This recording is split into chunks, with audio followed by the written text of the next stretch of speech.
Subscribe the channel and press the bell icon so that you never miss any updates. Sorry Azad ji, आपको wait करना पड़ा काफी देर, माफी चाहता हूँ।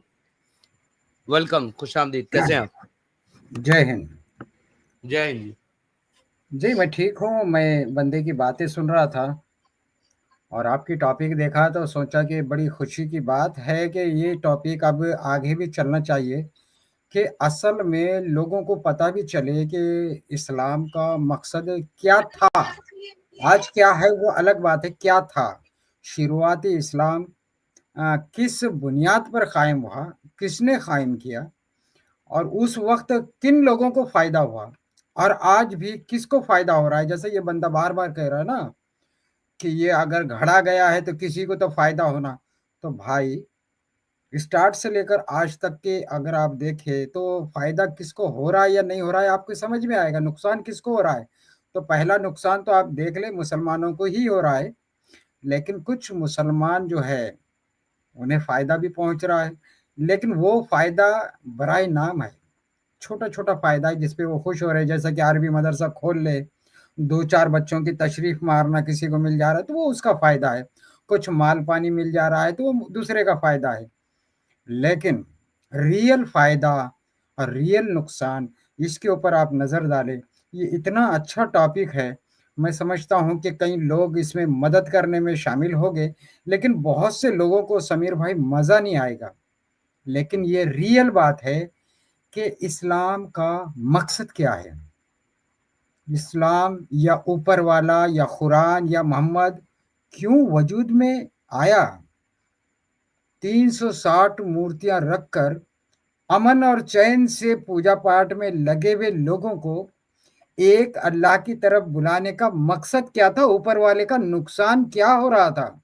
जो पूरी दुनिया को छोड़कर अरब का एक खित्ता जहाँ पर ना खेती बाड़ी होती है और ना ही कोई दूसरा ऑक्यूपेशन है, कोई प्रोफेशनल लोग है, ऐसे जाहिल लोगों में अल्लाह को अपनी इबादत करवाने का क्या बेनिफिट था, क्या फायदा था। या अल्लाह को घड़ कर मोहम्मद को लॉन्च करके इस्लाम को तैयार करने में किसी का भी फायदा होगा तो वो फायदा था क्या। मेन ये सवाल है कि वो मकसद क्या था। इसके लिए तीन चीज़ें बहुत ज़रूरी होते हैं। पहला ये कि वो माशरे को अच्छे से देखे, नफरत से ना देखे, अच्छे से देखे वो माशरे को। ये बात जहन में रखे, जब भी आप सर्च करो अरब को इस्लाम के पहले के, तो अपने जहन में ये बात रखे कि वहाँ मूर्ति पूजा भी होती थी और दूसरे भी काम होते थे, जैसा कि रिवायतों में भी सुनते हैं आप और हिस्ट्री में मिलता है कि लूट मार। तो लूट मार, एक सांप को आप देखो वो टेढ़ा टेढ़ा चलता है, बहुत टेढ़ा टेढ़ा चलता है, लेकिन बिल में जाता है ना सर, वो जरा भी टेढ़ा होगा तो उसके मन के टूट जाते हैं। सांप पूरी जमीन टेढ़ा टेढ़ा घूमता है लेकिन बिल में सीधा जाता है। तो अरब के लोग लुटेरे थे, लूटमार करते थे, राइट। लेकिन क्या अपने घरों में लूटमार नहीं करते थे वो, अपने एरिया में अपने कबीलों में लूटमार नहीं करते थे, वो बाहर करते थे। वहां से बच्चे चुराना या फिर गुलामों को उठाना या बच्चे चुराकर उनको बड़ा करके गुलाम करके बेचना, ये बातें थी। लेकिन वो आपस में मजहब की बुनियाद पर लड़ते नहीं थे।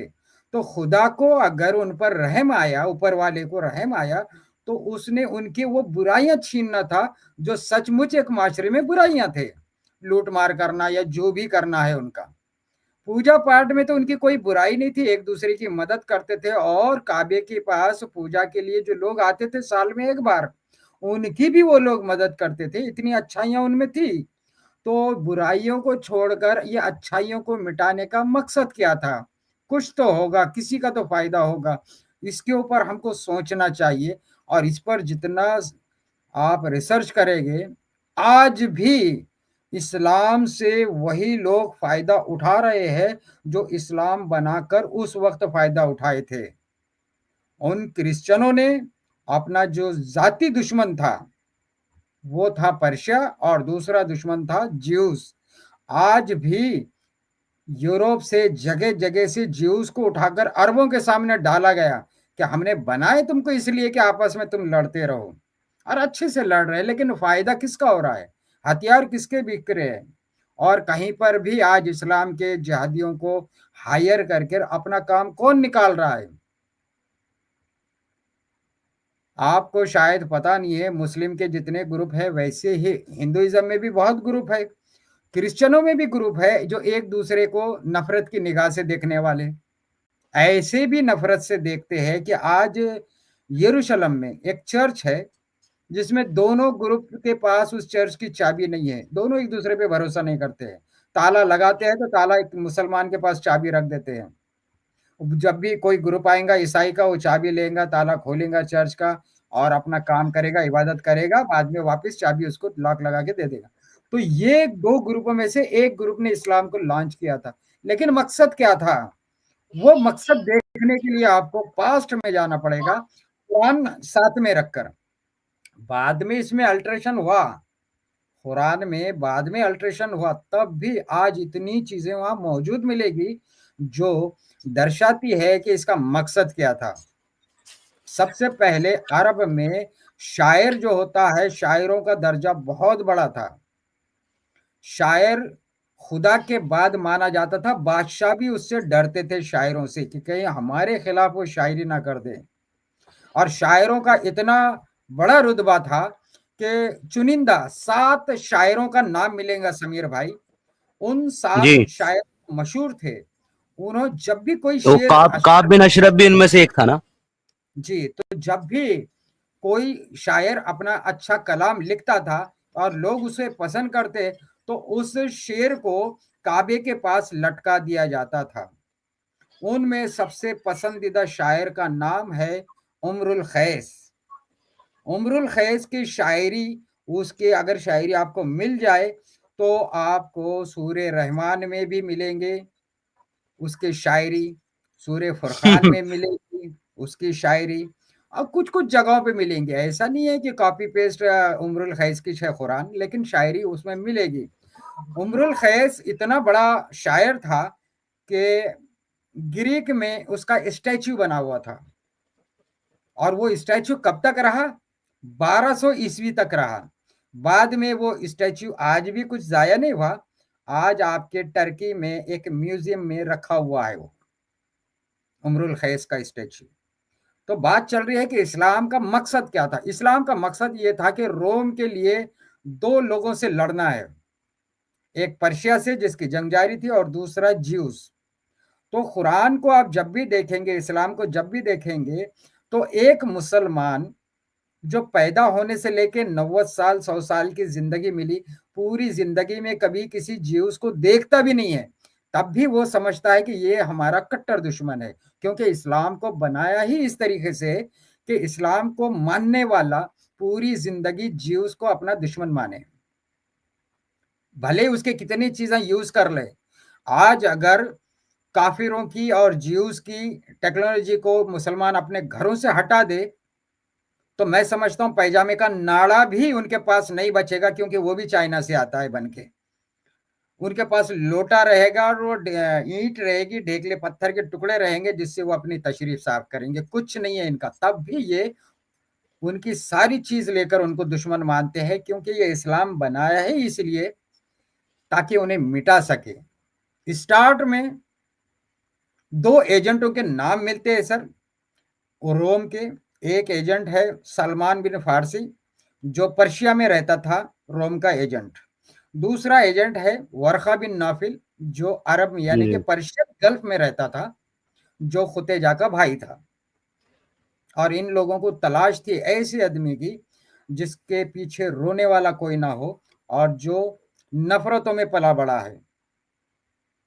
और उसको लेकर उन्होंने 15 साल टीचिंग की है। 15 साल उसमें शायरी आ जाएंगी, लोगों के किस्से आ जाएंगे। सूर्य फुरकान में अगर आप देखें आयत नंबर 4 से 6 तक के, सूर्य फुरकान वर्ष नंबर 4 to 6, वहां पर साफ लफ्जों में वो जो मूर्ति पूजक थे, तो तुम क्या समझते हैं, जैसा मुसलमान कह रहे हैं वैसा बावली नहीं थे वो। जो मूर्ति पूजक होते हैं ना, वो मूर्ति पूजा करते हैं, ये आपका कॉन्सेप्ट है, उनका नहीं है। उनके पास ऐसे ऐसे विद्वान है कि वो सूरज ग्रहण कब लगेगा पहले ही बता देते, चांद ग्रहण कब लगेगा पहले ही बता, दिमाग है उनके पास। हमने प्रचार कर करके उनको बेवकूफ समझा है, बेवकूफ समझाया है। आज हमारी सोच क्रिश्चियनों की सोच है। क्रिश्चियनों ने हमें समझाया है कि कौन गंदे हैं और कौन अच्छे हैं।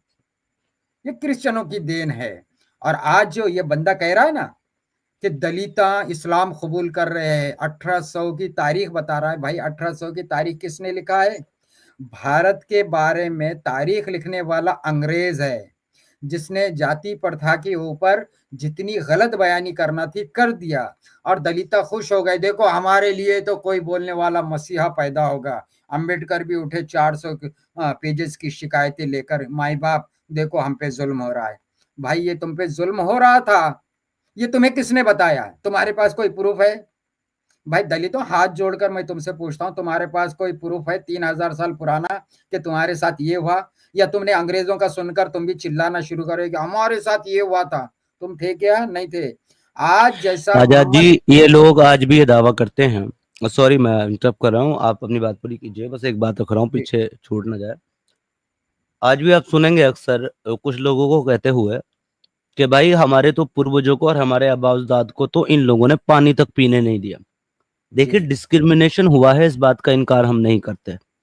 छुआछूत समाज में बुराई के तौर पर फैला है। लोगों को अपने एक वर्ग ने स्पेशली अपने आप को बेस्ट बताने के लिए, या अंग्रेजों ने आपस में तोड़ने के लिए, लड़ाने के लिए ये सब चीजें की हैं। इसके प्रैक्टिस हुई है समाज में, उसका इनकार नहीं करते। लेकिन लोग ये कहे हैं कि हमको तो 2000 साल से पानी भी नहीं पीने दिया। तो इनसे सवाल क्या बनता नहीं आजाद जी कि 2000 साल से क्या प्यासे ही पड़े हो? नहीं नहीं सर, अब ये धर्मपाल जी या कोई भी हो, अरे यार कोई भी किताब आप पढ़ रहे हैं, मैं आपको 2-3 मुद्दे बताऊंगा और फिर इस्लाम पर आऊंगा। पहला मुद्दा ये कि अंग्रेज से पहले किसने आप लोगों को बताया है कि बाबरी मस्जिद मंदिर तोड़कर बनी है? अंग्रेज आने से पहले किसने बताया? तो आपके पास कोई जवाब नहीं है। लेकिन अंग्रेज आने के बाद दलितों को पता चला कि इनके ऊपर कितने साल से जुल्म हो रहा है। अंग्रेज आने के बाद हिंदुओं को पता चला है कि तुम में से सबसे ऊंची जाति कौन सी है।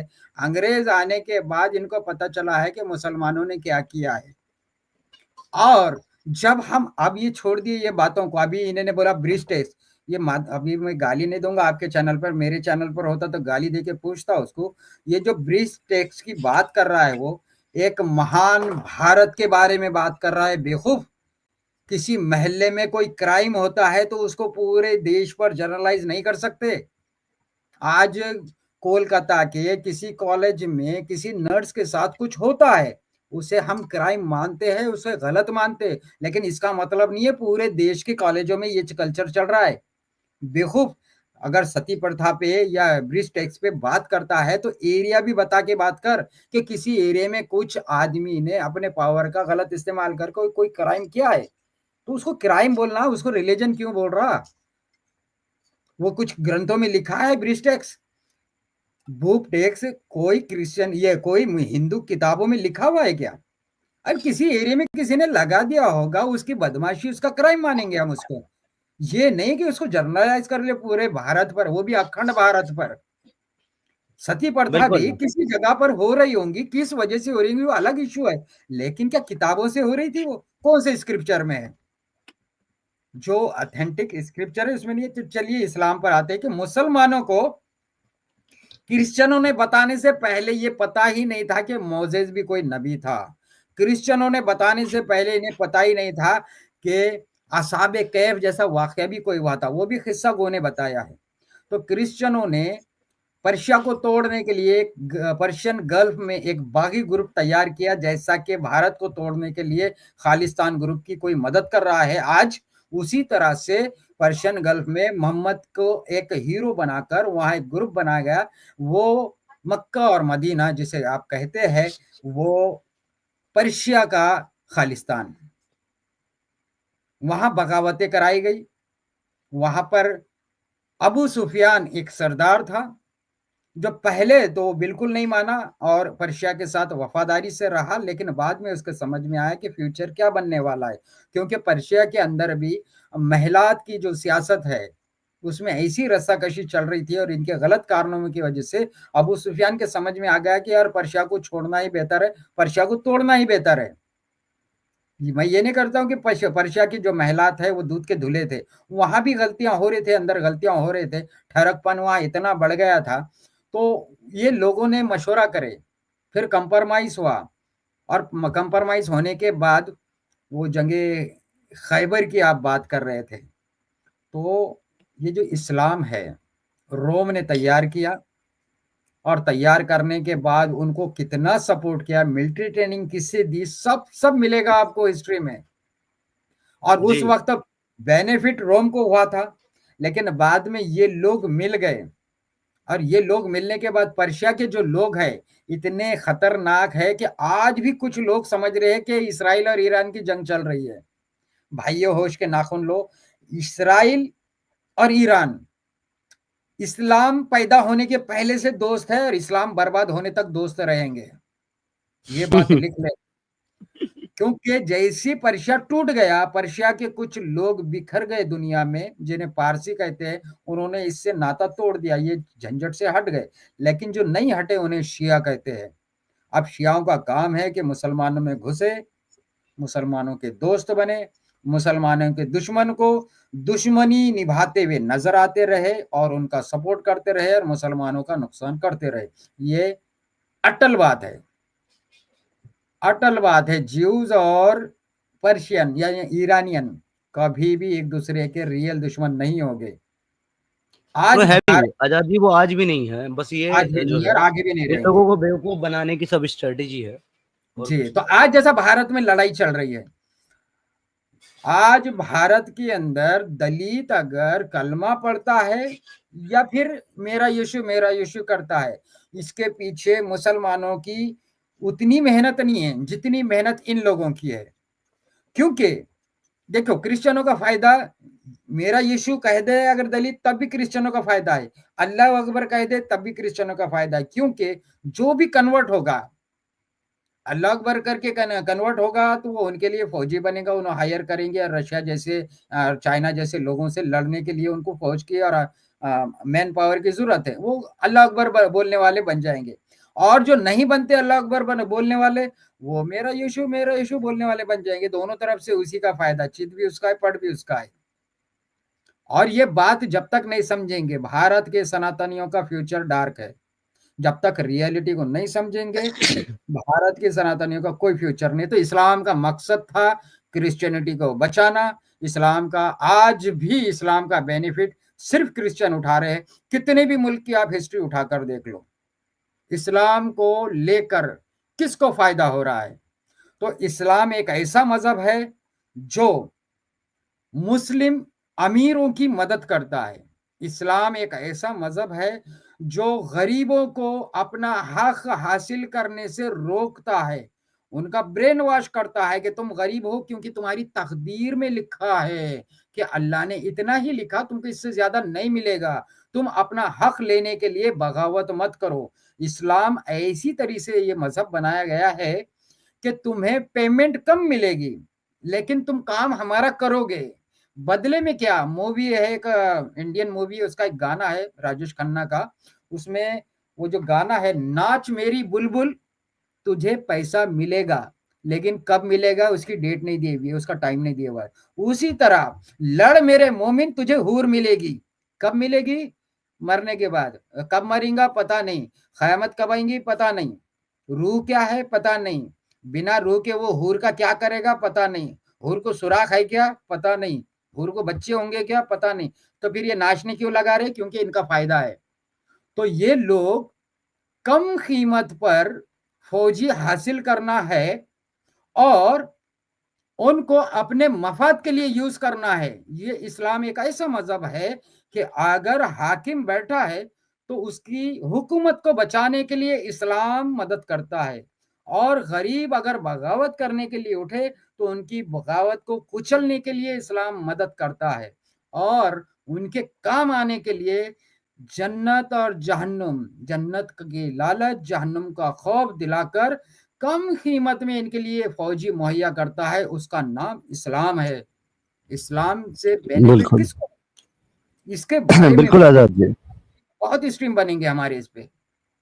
अच्छा, ये इस मुद्दे पर वापस लौटते हैं आजाद जी। इस्लाम का जो हमारा जो आज टॉपिक है, इस्लाम का मकसद क्या है, आपने इसके बारे में बहुत सारी बातें कही और सही है। देखिए सबसे इम्पोर्टेंट तो बात यही है ना कि सारी दुनिया को हम ये बताएं कि इस्लाम में ये खामियां हैं, इस्लाम में ये कमियां हैं, ये प्रॉब्लम है, ये इशू है, इस्लाम में ये है, इस्लाम में वो है, इस्लाम में ये जायज़ है, ये हलाल है, ये वाजिब है, ये फ़र्ज़ है। लेकिन जितना ये सब बताना ज़रूरी है ताकि आप एक आइडियोलॉजी को समझें, मेरे हिसाब से ये सब की सब जद्दोजहद और कोशिश है इसीलिए आजाद जी कि हम लोगों को ये बता सकें कि असल में इस्लाम चाहता क्या है, इस्लाम का मकसद क्या है, इस्लाम में ये सब चीजें क्यों डाली गई हैं, इस्लाम में ये तालीमात क्यों हैं और उसकी तालीमात जो हैं वो आपके साथ कैसे प्रैक्टिस की जाए। तो डेफिनेटली मेन मोटिव, मेन मकसद यही होना चाहिए हमारा कि हम सारी दुनिया को बताएं कि इस्लाम कैसे आपको ऑप्रेस करना चाहता है, कैसे आपके ऊपर काबिज होना चाहता है, कैसे आपको देखता है और कैसे आपका इस्तेमाल करना चाहता है। तो इस पर डेफिनेटली बहुत सारे एपिसोड बनेंगे, बहुत सारी सीरीज हम करेंगे, बहुत बार हम इस पर बात करेंगे और करते रहेंगे। लेकिन वो जो एक बात आपने कही इसके ताल्लुक से बात करते हुए कि भाई लेकिन लोगों को मजा नहीं आएगा, जी, बिल्कुल इंफॉर्मेशन मज़ा बहुत नहीं आएगा। मिलेगी, इंफॉर्मेशन बहुत मिलेगी, मकसद क्लियर होगा, बहुत इंपॉर्टेंट मैसेज छोड़ेंगे ये कंटेंट, बट वो जो मजे वाली बात है तो उसके लिए मैं आजाद जी हमेशा से एक बात कहता आया हूँ, हमारे जो स्ट्रीम्स हैं या हमारी ये जो मूवमेंट है ये अवेयरनेस के लिए है, ये लोगों के जहन खोलने के लिए है, ये मुसलमानों की रहनुमाई के लिए है, ये गैर मुस्लिमों की आंखें खोलने के लिए है। हमारी ये स्टेट, हमारे ये चैनल्स, हमारा ये कंटेंट कोई मुजरा नहीं है आजाद जी, जहां पर लड़कियां ठुमके लगाएंगी और लोग पैसे उड़ाएंगे। तो हमने ना तो कभी इसको मुजरा समझा है, ना कभी मुजरा किया है, और ना ही हम मुजरे करने को अच्छा मानते हैं या उसको देखने को अच्छा मानते हैं। हमारा मकसद जो है वो क्लियर है। अब अगर इसमें साहब किसी को मुजरा देखने की तमन्ना हो और उसको वो ना मिल रहा हो और उसको मजा ना आ रहा हो, तो उससे हम इतना ही कह सकते हैं कि आई एम सॉरी ब्रदर। बाकी काम जो करना है वो तो हम करेंगे आजाद जी, डेफिनेटली करेंगे।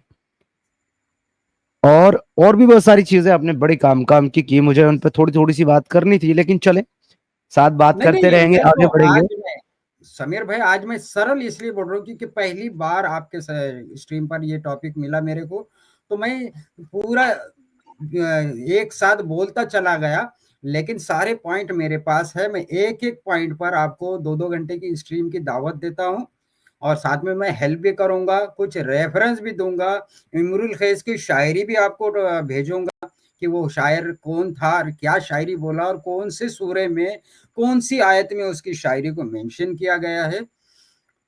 लेकिन बात यहाँ चलती है कि हमारा ये देश है सर, हम देश के लिए काम कर रहे हैं और ये प्रोफेशनल चैनल नहीं चलाते, मैं तो बिल्कुल नहीं चलाता हूँ। तो जो लोग नाराज होंगे उनके नाराजगी से मुझे डर नहीं है। आपके मनोरंजन के लिए स्ट्रीमें होती है, हम भी करेंगे 1-2 स्ट्रीम, लेकिन हर स्ट्रीम आपके मनोरंजन के लिए नहीं हो सकती है। तो देखिए दलित, मुस्लिम या क्रिश्चियन, तीनों भी जो भारत में कन्वर्ट होकर बनाए गए हैं, इनसे बेनिफिट किसको जा रहा है जरा आप देख लेंगे तो आपको क्लियर समझ में आएगा। भाई जो लोग राइस बैग आपके घरों में डालकर मेरा यीशु करने लगा रहे, उनसे तो रिक्वेस्ट करो और उनसे कहो कि भाई हम थोड़े परेशान है परेशान, लेकिन हम थोड़े परेशान हैं।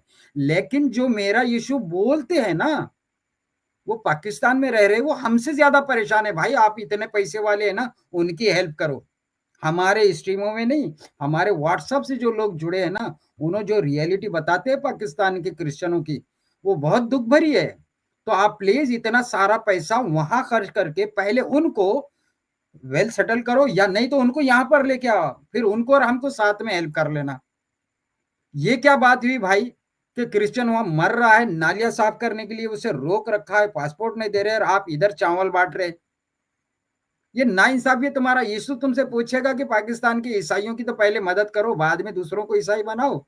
मुस्लिमों को यही कहना है कि भाई तुम बाद में दूसरों को मुसलमान बनाओ, पहले जो मुसलमान बन गए हैं और वो पाकिस्तान में अपने बेटियों की जिंदगी की और इज्जत की बचाने की जो उसमें तकदू में रो रहे हैं, उनकी बेटियां जिंदी तो जिंदी, मरने के बाद भी उनकी इज्जत सलामत नहीं है। मुसलमानों, पहले उनकी मदद करो, उनको अच्छा बनाओ, और जब वो अच्छे बन जाए तो दूसरों से कहो कि ये है इस्लाम, तुम भी इस्लाम में आओ। पहले खुद की तो सफाई कर लो। ये देश, भारत, भारतीय सभ्यता, भारतीय कल्चर, उसके साथ इसको रहने दो। तुम्हारा बहुत अच्छा मजहब होगा तो अपना मजहब एक मॉडल तो तैयार करो उसका। अभी बलूचिस्तान में पसंद से शादी करने के बाद भी अंधाधुंध फायरिंग कर दिए, और उसके बाद ये कहते हैं कि ये इस्लाम नहीं है। अरे भाई, जो इस्लाम है वो तो फिर करने लगाओ ना उनको। इस्लाम के फॉलोअर ने कत्ल करे ना, कोई बीजेपी आरएसएस वालों ने तो कत्ल नहीं करे वहां जाकर बलूचिस्तान में। और वही अगर एक हादसा होता तो तुम भारत का नाम लेते और 4-6 बंदे कश्मीर में भेज देते थे, जाओ बदला लियो बोल के। लेकिन तुम्हारे लोगों ने एक हंसती खेलती जिंदगी को उड़ा दिया इस्लाम के नाम पर। इस्लाम इतना घिनौना है, इस्लाम के नाम पर ये सब काम कर रहे हैं आप। आपने दावा तो करते हैं कि राइट्स बहुत दिया है इस्लाम ने महिलाओं को। क्या राइट्स दिया है? अपना पति चुनने का राइट्स दिया है, तो फिर गोलियां क्यों चला रहे हो? लेकिन ह्यूमन राइट्स वाले भी इधर नहीं जाएंगे, क्योंकि पता है इनको भी वर्कर की जरूरत है, इनको भी हथियार बेचना है। समीर भाई, इस्लाम से कौन बेनिफिट उठा रहा है? इस्लाम दुनिया में आज, अभी आपने उससे सवाल किया कि भाई क्या ये अरब का इस्लाम नहीं है, तो मैं ये कहूंगा कि इस्लाम पाकिस्तान में जो है पूरे वर्ल्ड में नहीं है, और भारत में जो है वो वर्ल्ड के कुछ हिस्सों में मिल जाएगा, लेकिन पाकिस्तानी इस्लाम वर्ल्ड में कहीं नहीं है। अपने अपने उसूल बना लिए हैं, नाम तो इस्लाम का है, क्योंकि इस्लाम बना ही इसीलिए है कि अपने मकसद को पूरा करने के लिए जहां जिस कदर जितना हो सकता है झूठ बोले, अपना मकसद पूरा करे। भारत में अपना मकसद पूरा करने के लिए कितना झूठ बोलना है बोलिए, आज बोल रहे हैं। और जी दूसरी एक बात समीर भाई, आपको भी शायद इसमें थोड़ा सर का डाउट लगेगा, मैं 100% ये कह रहा हूं। ईरान में जो हिजाब के ऊपर प्रोटेस्ट होते हैं, वो प्रोटेस्ट भी सरकारी प्रोटेस्ट है। और लड़कियों, अपने देश को फेमस कराने के लिए तुम हिजाब निकाल कर जो प्रोटेस्ट कर रहे हो ना, तो भाई तुमको हिजाब किसने पहनाया? इंसान ने या इस्लाम ने?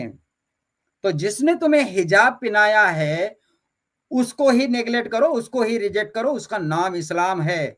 तुम अपना स्कर्ट उठाकर, अपना फ्रॉक निकालकर, नंगे होकर हिजाब का प्रोटेस्ट कर रहे हो या अपनी नुमाइश कर रहे हो। इनकलाब तुम्हारे कपड़े निकालने से नहीं आता।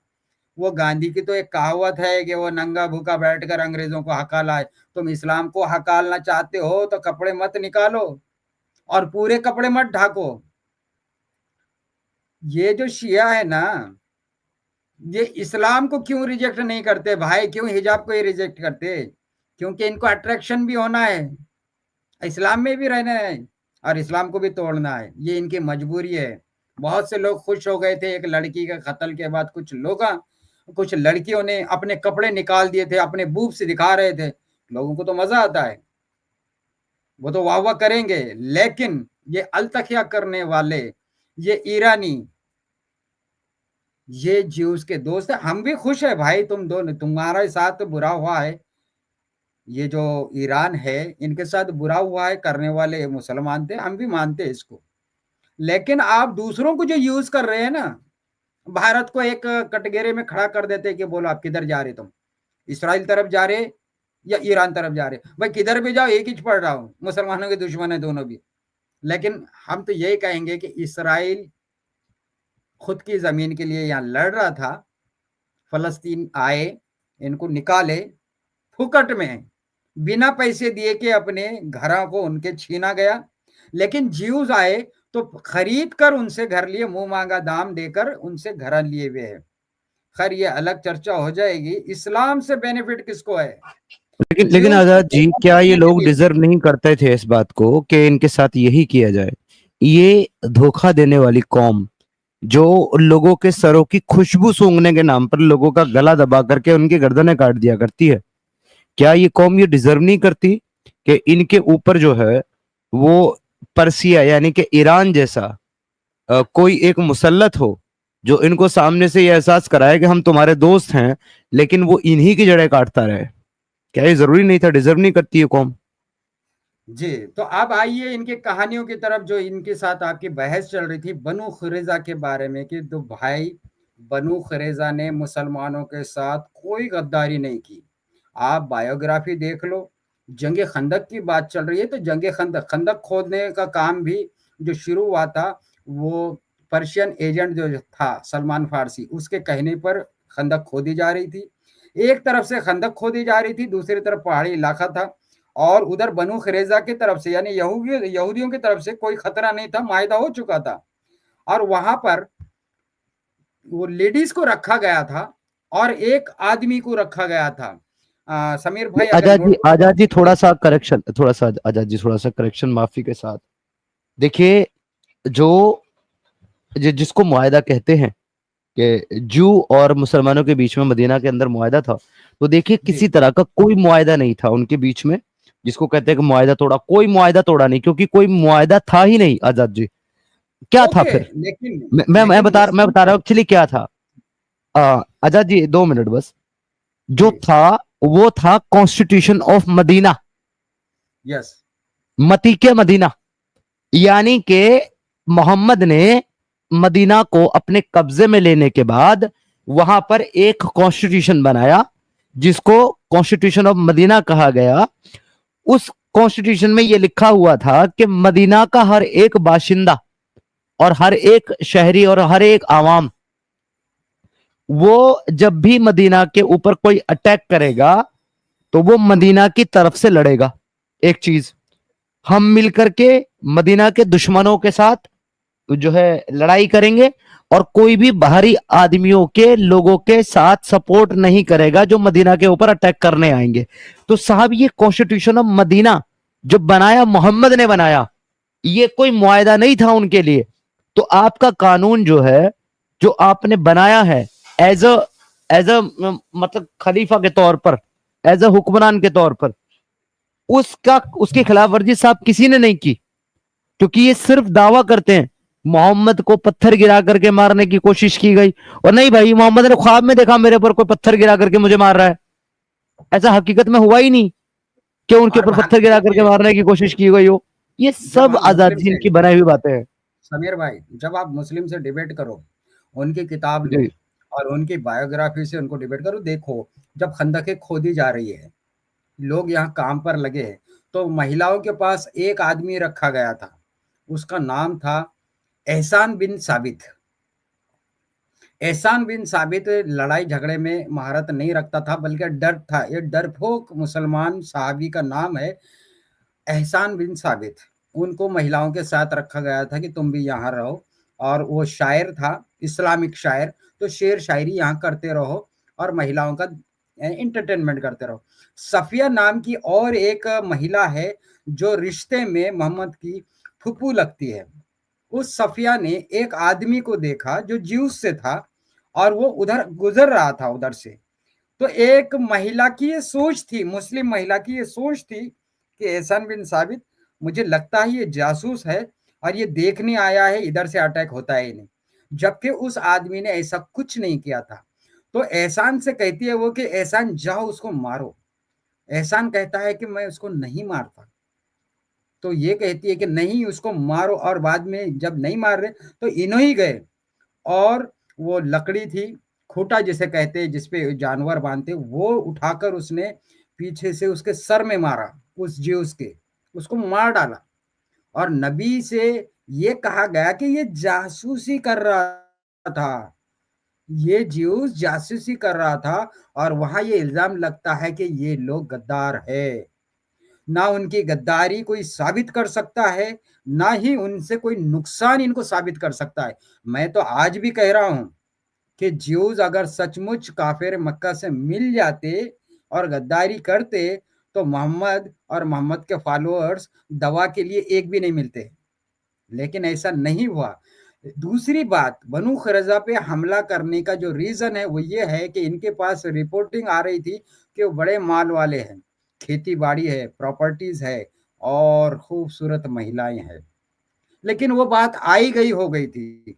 एक जंग से वापस आ रहे थे तो देखा रास्ते में बनु खुरैजा को, देखते ही वो सारे इंफॉर्मेशन याद आ गए माल पानी के और खेती बाड़ी के। तो इन्होंने फौरन बनु खुरैजा पर हमला शुरू कर दिया कि जो नुकसान इधर हुआ है जंग में उसकी भरपाई भी इधर से हो जाए और लैंड भी मिल जाए। तो बनु खुरैजा वालों को लेकर आए और उनको इससे पहले किसी ज्यूस के साथ जो काम नहीं किया गया वो उनसे किया है कि भाई बाद में तो बगावत होगी ना, तो बगावत ना हो। तो इनकी बात ही ना सुने, बनु खुरैजा वालों ने हथियार डाल दिए थे, लड़े तक नहीं थे, तब भी उनके लोगों को कत्ल कर दिया, खड्डा खोदकर एक एक को काट कर गाड़ दिया गया, क्योंकि उनके खेतियों पर कब्जा जो करना था।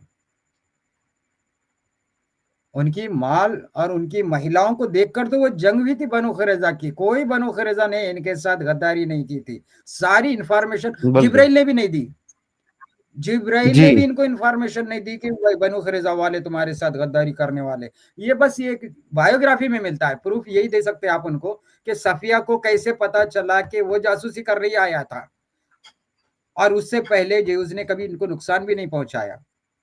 ज्यूस के बारे में जितनी भी नफरतें इनके पास मिलेंगी ना, वो सलमान फारसी जो एजेंट है ना ईसाइयों का, वो उनके थ्रू इनको खबरें मिल रही है कि ज्यूस तुम्हारी गद्दारी कर रहे, क्योंकि क्रिश्चियनों को ज्यूस को खत्म करना था। क्रिश्चियनों ने पहले क्रिश्चियनिटी को जब अपनाया, जब भी यही कहा कि तुम्हारे यीशुस को कौन सूली पर लटकाया, ज्यूस ने।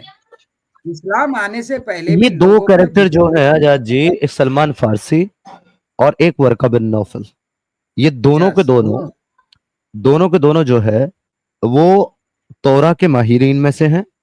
दोनों के दोनों जो है अहले किताब में रोम से के जासूस है, रोम के जासूस। हाँ बिल्कुल बिल्कुल, दोनों के दोनों जासूस हैं।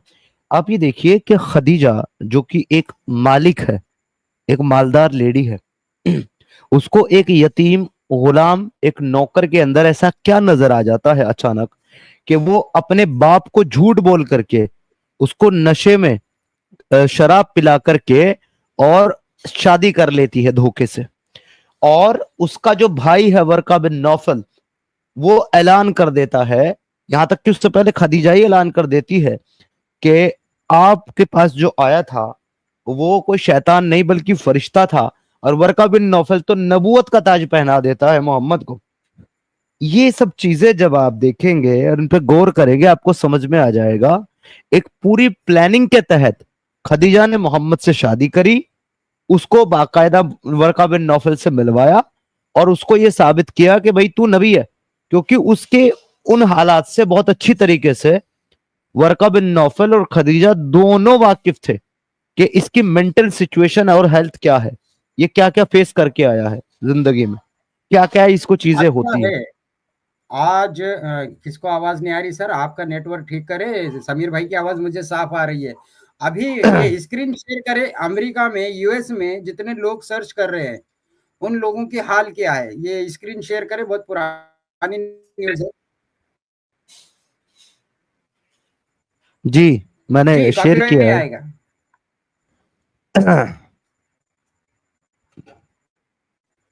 Okay. In the Muslim Ummah, we see a rising problem of apostasy and atheism. The Pew Research Foundation is a very reputable organization. In America alone, 23% Muslim youth are living Islam every year. 23% Muslim youth are living Islam every year. ये तो होगा, ये तो होगा। अब ये तो होगा बोलने वाला क्या ये किया है, लेकिन जो न्यूज़ दे रहा है वो तो सुनिए। तो भाई जहां पर भी सर्च होगा हमारी बात थोड़ी बहुत आगे पीछे होकर लेकिन लोगों के सामने आएगी। आप सर्च तो करें कि किसको फायदा हो रहा है और ये किसने बनाया है, क्यों बनाया, क्यों नफरतों से किसको फायदा हो सकता है, ये तो सोचो। आज भारत में जो नफरतें आप देख रहे हैं, मुसलमान हट जाओ, एक एक मुसलमान को पकड़ो और भारत से बाहर करो। आप ये समझते होंगे कि आप भारत को बचा लेंगे, तो आप गलती पर है, क्योंकि असल में आपने बीमारी का वो जरासीम ही नहीं पकड़ा है जिससे बीमारी फैल रही है।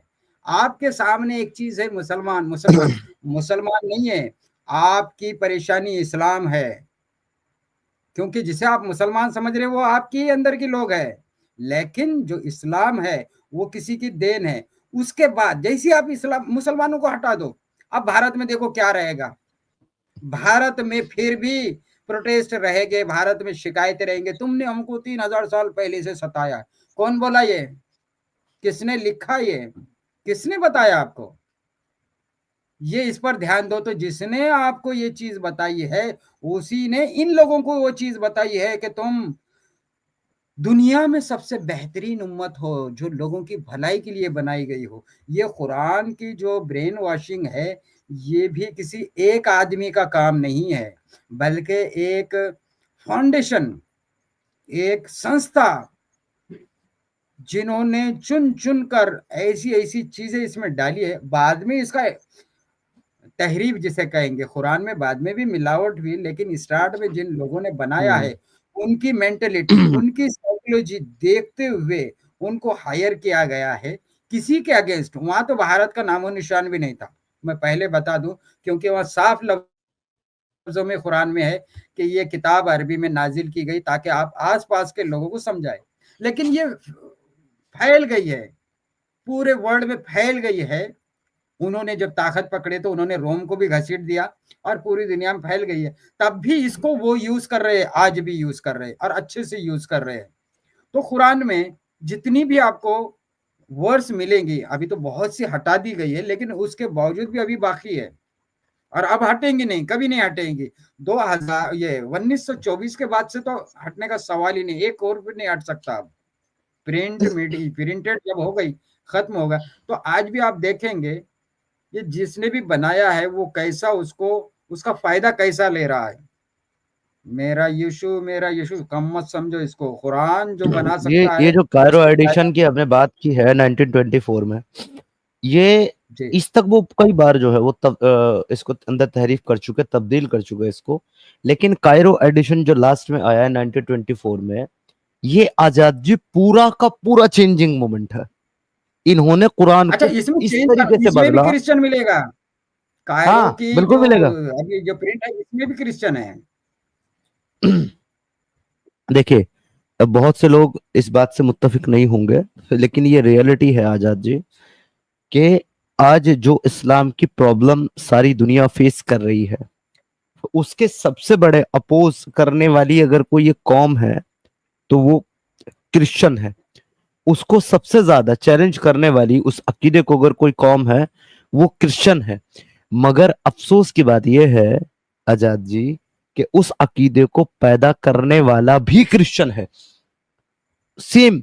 मगर जैसे कि आज देश के अंदर आईसिस, अलकायदा, तालिबान दुनिया के अंदर एक प्रॉब्लमेटिक चीज है, उसको टेररिज्म का वो टैग लगा करके, टेररिस्ट का टैग लगा करके दुनिया के लिए खतरा बता दिया गया। ये खतरा किसने बताया सारी दुनिया को? यूएस ने, अमेरिका ने। लेकिन अलकायदा को, तालिबान को, आईसिस को, बोको हराम को पैदा करने वाला कौन है Azad ji? America. Same situation है इन लोगों की। पहले ये किसी एक चीज को पैदा करते हैं अपने दुश्मनों को खत्म करने के लिए, उनसे लड़ने के लिए, उनका इस्तेमाल करने के लिए, और जब ये इन्हीं के खिलाफ हो जाते हैं फिर ये उसके ऊपर टेररिज्म का, झूठे का, गलत का, बुरा होने का टैग लगा करके उसी को खत्म करने लग जाते हैं। ये पुराना तरीका है जो अमेरिका आज यूज कर रहा है। वो अमेरिका की आज की स्ट्रेटेजी नहीं है, वो तमाम तर क्रिश्चियंस की स्ट्रेटेजी है स्टार्ट से। जी। इन 4 सालों में, यानी कि आज तो 2025 चल रहा, 4 सालों में जो ग्रुप और तैयार होगा मुसलमान के रूप में, इस्लाम का नाम लेकर इस्लाम के अगेंस्ट में जो ग्रुप तैयार होगा, तो मैं समझता हूं कि अगला जो कंट्री जो टारगेट में लाया जाएगा वो टर्की है। जी, वो ऑलरेडी है, तो टर्की तो अब ऑलरेडी है निशाने पे। नहीं, निशाने पे तो है, लेकिन ग्रुप अभी तैयार नहीं हुआ। तो अभी देखिए सीरिया में जो कुछ चल रहा है, ये जो इसराइल है सीरिया में अपनी मिलिट्री भेज रहा है शियाओं को बचाने के लिए। कुछ समझ में आया? ईरान जी शिया बिल्कुल। मुल्क है, ईरान शिया मुल्क है, ईरान की इसराइल से जंग चालू है और शियाओं को बचाने इसराइल मिलिट्री भेज रहा है। आपको अगर अभी भी समझ में नहीं आया तो और थोड़े दिन रुक जाइए, 4 सालों के बाद आपको तो पता चल ही जाएगा, जब तक हम रहेंगे नहीं रहेंगे पता नहीं। तो इस्लाम का बेनिफिट किसको मिल रहा है? कुछ कह रहे हैं कि मैं बकवास कर रहा हूँ, तो मेरी बकवास 4 साल के बाद फिर याद कर लेना, समीर भाई की स्ट्रीम रहेगी, आज़ाद रहे ना रहे, तो आपको फिर से ये स्ट्रीम याद आएगी। सबके अपने अपने ओपिनियन है और हालात जिस तरह की सिचुएशन हुई है जिसको हमने फेस किया उसी के बिहाफ पर बात कर रहे हैं आप। तो हो सकता है कि ऐसा ना हो, आगे चीजें कुछ मुख्तलिफ हो, लेकिन फिलहाल जो रियलिटी है, जो हो रहा है दुनिया में, आजाद जी अब की बात उसको 100% जो है रिलेट करती है उससे पूरी तरीके से।